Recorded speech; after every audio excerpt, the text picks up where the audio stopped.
Now that is how you end off Techtober. Techtober, baby, and tomorrow's Halloween.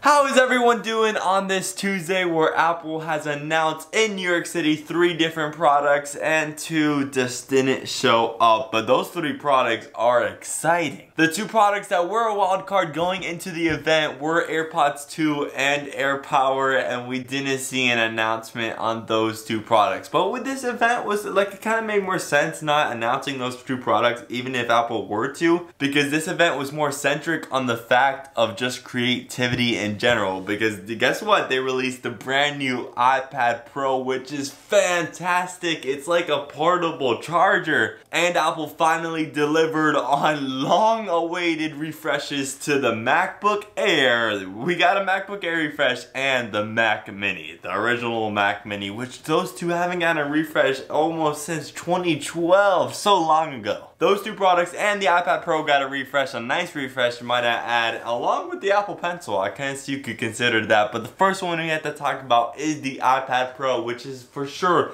the most updated hardware change. It's a complete hardware refresh. The brand new iPad Pro is the perfect mix of the iPhone XS, the iPhone 5, and the brand new MacBook Pro, because you got USB-C, you got Face ID, you got this edge-to-edge display, you got these nice rounded corners. Everything shaping up to be the perfect replacement for a laptop. And this brand new iPad Pro is going to come in 2 different screen sizes, an 11-inch and a 12.9-inch. And the whole form factor of the 12.9-inch has gotten a lot smaller, shrinked because the display is now going edge to edge. It's the same old LCD ProMotion display. And I don't think I emphasized the ProMotion part of it enough.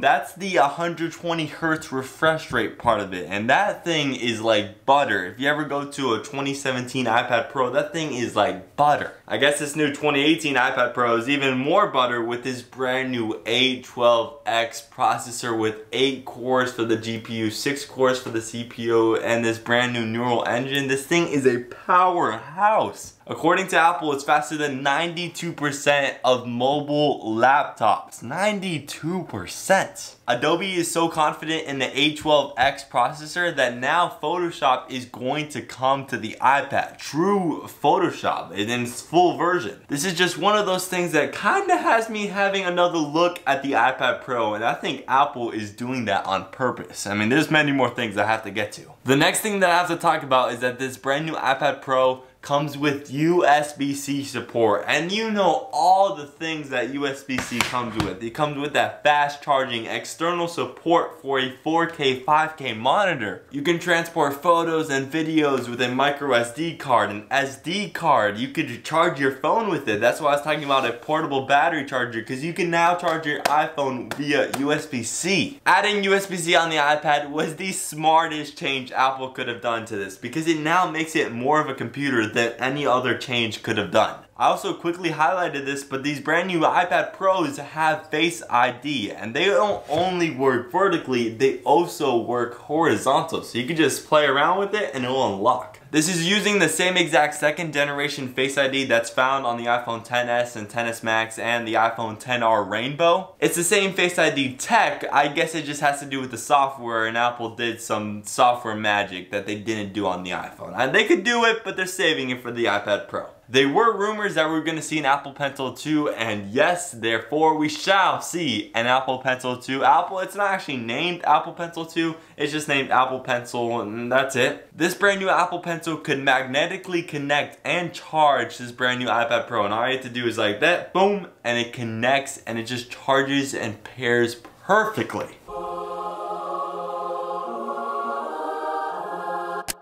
So you can do this and charge your pencil at the same time. And not only that, you could also now touch the iPad Pro to turn on the display, and it opens up the Notes application. And also another feature of the Apple Pencil, which is very similar to the S Pen on the brand new Note 9. If you're in the Notes app, for example, if you double tap the pencil, it's going to go to the eraser, and you double tap it again, it's going to go back to the utensil they were using. And if you're in, let's say, Adobe Photoshop and you double tap, it's going to zoom all the way out. And if you double tap again, it's going to zoom all the way back in. You get to have complete control on what you want that double tap gesture to do on the Apple Pencil. Pretty innovative. If you want to buy this brand new iPad Pro, which comes in the 11-inch version and that 12.9-inch, the 11-inch is going to start at $800 and the 12.9-inch is going to start at $1,000. And if you still want to buy the 10.5-inch iPad Pro from a couple years back, the iPad Pro is still available on the Apple.com's website at $650, and the brand new iPad Pros announced today are available to order today. You do not have to wait to pre-order. You can do that right now. The other two products announced today, which you could also pre-order today, are the brand new MacBook Air and the Mac Mini. I'm just going to cover these both pretty quickly because they're not really hardware changes, they're just internal. The brand new MacBook Air is sitting at a weird place in the MacBook lineup in Apple's setup because it costs $1,200 and so does the entry-level MacBook Pro, and the MacBook sits at $1,000. So if you want to buy an entry-level Mac, good luck picking which one. But this MacBook Air is looking like a sure bet, and I'll probably pick this one out of all three. The brand new MacBook Air has a 13.3-inch Retina display, and it has all the technologies found on the entry-level MacBook Pro. It has a brand new Force trackpad, it has the butterfly keyboard, except it now has Touch ID. It doesn't have a touch bar, but it has Touch ID. You won't have to pay extra for the Touch ID, it's going to come standard, and I think that was very smart of Apple because personally I don't have the touch bar because it costs an extra $200 that I wasn't able to put up. Along with that brand new keyboard, display, speakers, trackpad, you also get this brand new USB-C or Thunderbolt 3. Of course, I've already said all of the beautiful benefits of USB-C. It's an all-around port. The 2018 MacBook Air now comes in 3 different colors, the silver, the gold, and the space gray variant. And now quickly to the Mac Mini, it now comes in space gray instead of that silver variant. You can now configure the RAM up to 64 gigabytes, configure the SSD to 2 terabytes. It now runs the 8th generation Intel processor. It of course gets a brand new lineup of USB-C ports. Yet again, this whole theme could be like USB-C. All 3 of those products announced today, you could actually order right now and they will all arrive November 7th. Sadly, we didn't see AirPods 2 or AirPower, but we'll talk about that in another video.